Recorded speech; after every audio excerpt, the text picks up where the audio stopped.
কারবালার প্রান্তরে ইমাম হুসাইনকে যখন নির্মমভাবে শহীদ করা হয়, এইবার শহীদ করার পরে দামেস্ক পর্যন্ত ইমাম হুসাইনের কাটা মাথাকে বল্লভের মাথার উপরে নিয়ে তারা উল্লাস করতে করতে মাতম করতে করতে দামেস্ক পর্যন্ত গিয়েছিল।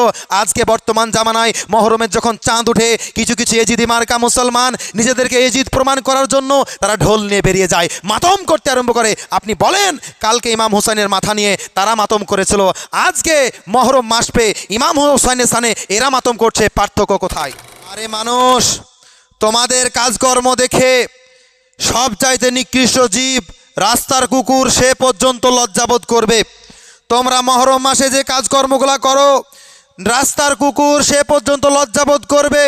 আমি তো মনে করি এজিদের মধ্যে আর যারা মহরম মাসে আকাম কুকাম ঢোল বাজনা তাজিয়া আপনার বুকে ব্লেড মারে তাদের মধ্যে কোনো তফাৎ নেই।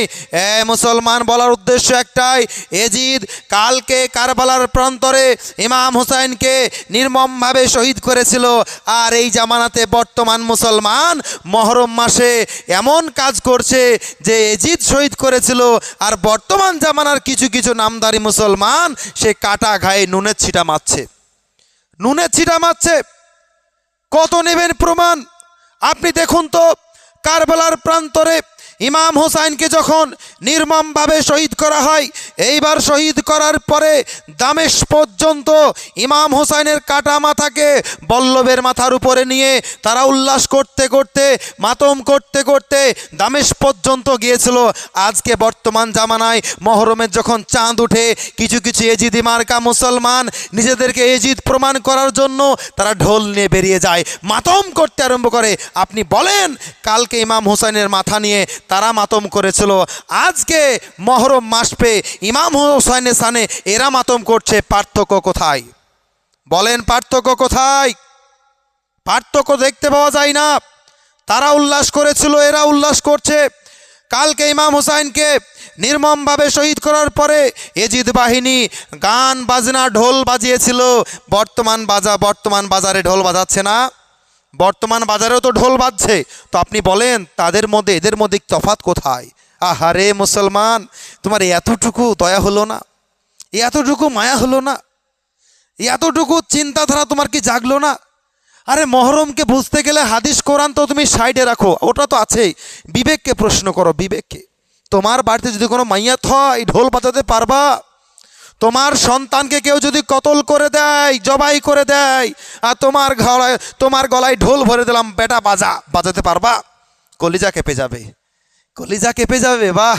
আরে যে হুসাইন তোমার জন্য আমার জন্য কারবালার প্রান্তরে শহীদ হলো, তোমার জন্য জীবন দিল, আমার জন্য জীবন দিল, যে হুসাইন নিজের জানকে উৎসর্গ করে দিয়ে গেল, আর সেই হুসাইনের শহীদে সেই হুসাইনের শানে ঢোল বাজাচ্ছ, ঢোল বাজাচ্ছ।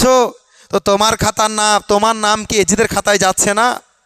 তোমার নাম তো এজিদের খাতায় লেখা হবে। বাটপার সমাজের মধ্যে কত আপনার অশ্লীল কাজ নেবেন, কত খারাপ কাজ নেবেন। আরে এগুলো নিজে তো গুনাহগার, ইসলামটাকেও বদবাদ করছে, ইসলামটাকেও দুর্নাম করে দিচ্ছে। এই সমস্ত বেটাদেরকে ঠেকাতেই হবে, যেমন করে হোক, যে কোনো মূল্যে হোক, গ্রামে সমাজ করে হোক, আর যাই করে হোক, এই কাজ বন্ধ করতেই হবে। করা যাবে না, কখনো করা যাবে না। কি করে করা যায় বলেন? আর যারা বলছো ঢোল বাজানো জায়েজ, ব্লেড মারা, ছুরি মারা, লাঠি খেলা জায়েজ, তোমাদেরকে ওপেন চ্যালেঞ্জ, তোমাদের 14 গোষ্ঠীকে চ্যালেঞ্জ, যে কোনো সময় এই বিষয়ে আমাদের সাথে মোনাজারাতে বসো দেখি। জানি এ কথা অনেকের গায়ে ব্লেডের মতো লাগবে, ছুঁচের মতো গায়ের মধ্যে বিঁধবে, আর হয়তো আমাদেরকে এজিদি বলে ফেলবে। কিন্তু তোমার কাছে আমি কোনো সার্টিফিকেট নিতে আসিনি। তোমরা আমাকে কি সার্টিফিকেট দেবে যে আমি এজিদি না সুন্নি? এ সার্টিফিকেট তোমাদের দেওয়ার প্রয়োজন নেই। তোমাদের মুখে যাই আসে সেটাই বলো, কিয়ামতের মাঠে পানির মতো পরিষ্কার হয়ে যাবে। কিন্তু যেটা হক, যেটা সত্য, সেটা বলতেই হবে। আহলে সুন্নাত ওয়াল জামাতের নাম করে এই ভণ্ডামো বন্ধ করো। শিয়াপন্থী, এ শিয়ার মতো কাজ চলবে না। নিজেকে হয় পুরোপুরি শিয়া দাবি করো, নাহলে ওয়াহাবি দাবি করো। আহলে সুন্নাতের নাম করে নিজেকে শিয়ার মতো কাজ করে আহলে সুন্নাতকে বরবাদ করতে এসো না।